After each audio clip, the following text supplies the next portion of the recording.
Hi, I'm Debbie Harbeck, and I'm a certified life coach working with women in midlife and through the menopause transition. So each week, I'll be sharing the latest information, inspiration, and generate some momentum so you can move forward and feel more in control of your changing midlife body and your life. Let's go. So, can you say vagina? I mean, can you say it out loud without that kind of queasy, uneasy feeling in the pit of your stomach? Are you able to say the word vagina out loud easily? Most of us aren't. Maybe you're using terms like vajayjay, foo-foo, cha-cha, taco, clam, lady parts, down there maybe even, or much cruder things perhaps. Maybe you don't have a word because you can't even say one and you're just gesturing to that area, right? So before we go any further, if I've already made you feel uncomfortable, you may be more uncomfortable as I continue. So just saying, you may want to stop, but I'd like to think you're willing to brave a little bit of discomfort so that you can say vagina at the end of this podcast episode. And maybe you can say vulva or clitoris without feeling intensely uncomfortable. Because most of us in midlife, talking about our vagina, let alone our vulva and clitoris, is uncomfortable. We don't want to talk about it. And there's a whole bunch of reasons for that. It's just not been talked about in public. It wasn't on TV. We probably didn't talk about it at home unless you had a very progressive upbringing. And yet these parts of us, they play a huge role. These private parts, what we call private parts, they play a huge role in our lives, and they will continue to play a significant role in our lives as women. As we go through menopause, they play a huge role. But we have a hard time talking about them, even to our partners. But when we can start saying these words, start getting comfortable with them, we can then have open and honest conversations about things like sex and intimacy and issues that affect our female genitalia. We can talk to our medical practitioners about what we're experiencing, what we're concerned with, if we're having painful sex or lack of pleasure during sex or itchiness or menstrual changes. All of these things, we can start talking about them once we can become comfortable with the fact that we actually own a vagina and a vulva and a clitoris and all these uncomfortable things. So on last week's podcast episode, which was number 46, I talked about the many symptoms of menopause, but today I'm just focusing on the ones that affect the female genitalia, or more namely GSM, what they call genitourinary syndrome of menopause. That is a mouthful of words. It used to be called vulvovaginal atrophy, but apparently that scared off a lot of people. So they changed the name, and they also encompassed with that name not only the female genitalia, but also the lower urinary tract area. So I'm going to talk about all these things today. And of course, I just want to preface before I really get in here that I'm not a doctor, of course, and I'm not playing one here on the podcast. I'm just a very curious coach. I'm a bit of a science geek who's in perimenopause herself. That's me.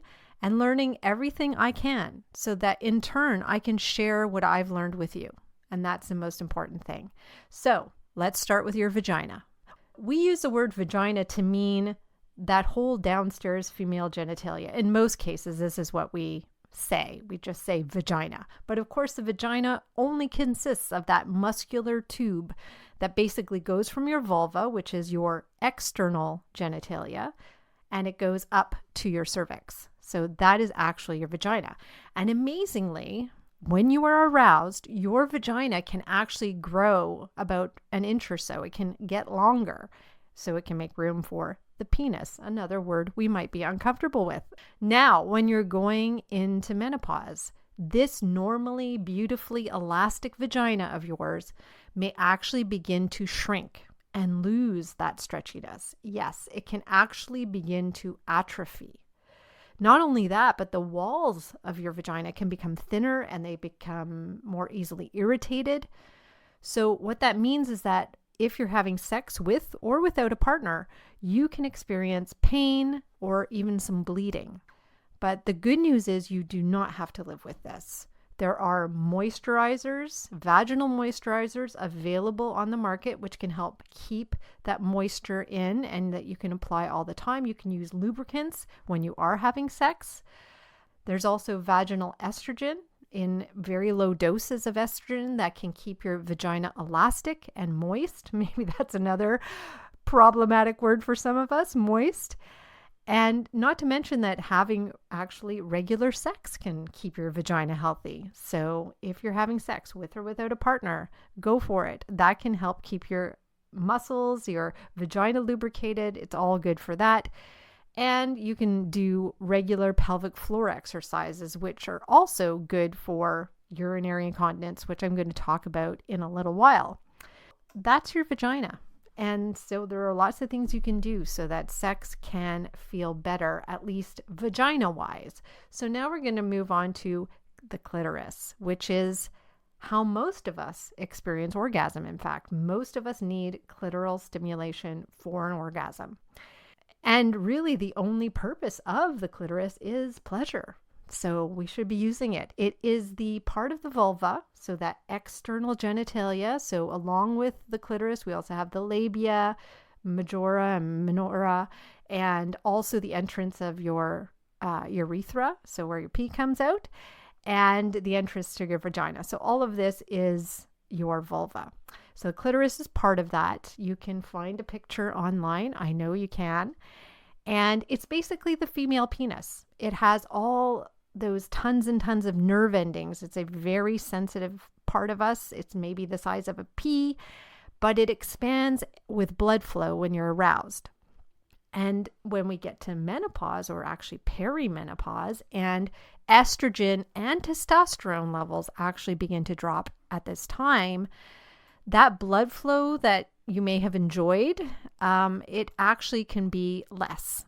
So that may cause it to be more challenging to have an orgasm.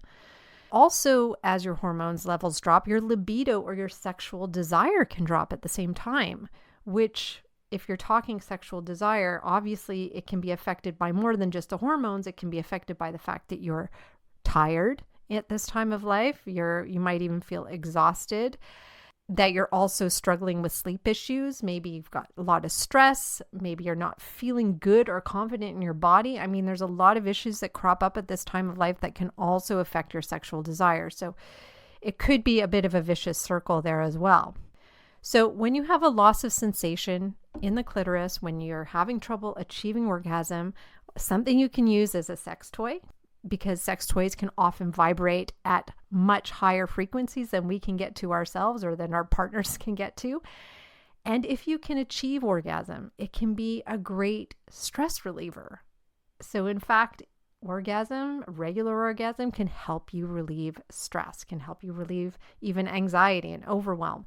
Just an aside there, if you can get to orgasm, that's one of the great benefits. So if your libido is the issue, there are medications, including vaginal estrogen, which I already mentioned, that can help. But of course, dealing with all the other contributing issues like getting better sleep, managing your stress and anxiety, working on feeling better in your body and in your mind, these are all enormously helpful. And these are things I help my clients with.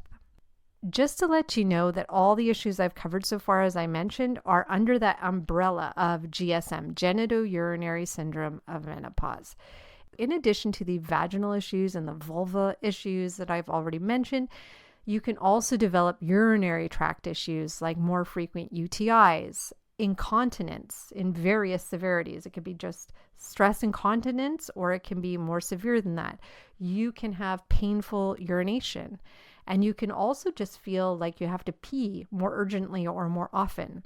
Some of these issues can be treated with medication or topical estrogen, and some GSM issues can be helped by seeing a pelvic floor therapist, which I mentioned earlier. There's also a procedure that I've read about called vaginal laser ablation. It's a type of laser therapy that claims to help rejuvenate your vagina and help with incontinence. However, It is not yet approved, and there is no real proven benefit to it. Some women do claim to get some relief from that. So, of course, no matter what you do, if you cannot say the word vagina, it's going to be challenging to get the help you need. Don't worry, you're not alone. A lot of us have trouble with these words. And given that, it's just important to connect with a medical practitioner, a therapist or physiotherapist who's used to dealing with GSM, who's used to dealing with menopause in general.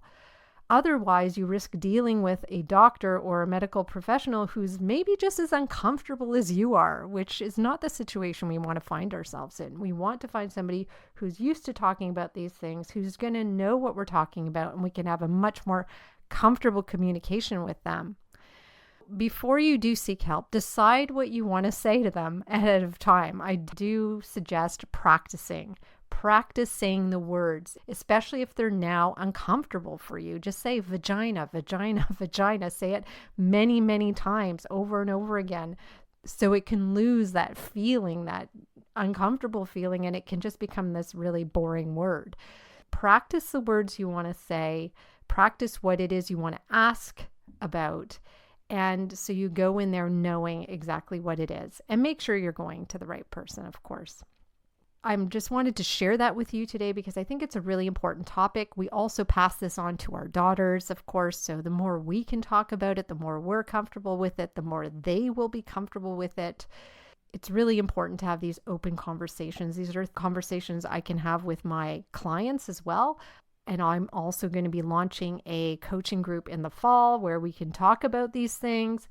So much fun, so much fun. So with that, I just want to thank you for being here today. Thank you for listening to the podcast. And if you really enjoyed it, if you got something out of today's podcast and you want to give me some good reviews, then please go to Apple Podcasts or Spotify and leave a review. Leave 5 stars there if you can. I would love that. I'll be back next week with a brand new episode and a guest, so please stay tuned. Thanks for listening to this episode of the Midlife Momentum Podcast. If you want to learn more about working with me, come visit me at DebbieHarbeckCoaching.com. That's Debbie, I-E, Harbeck with a C, coaching.com. See you next week.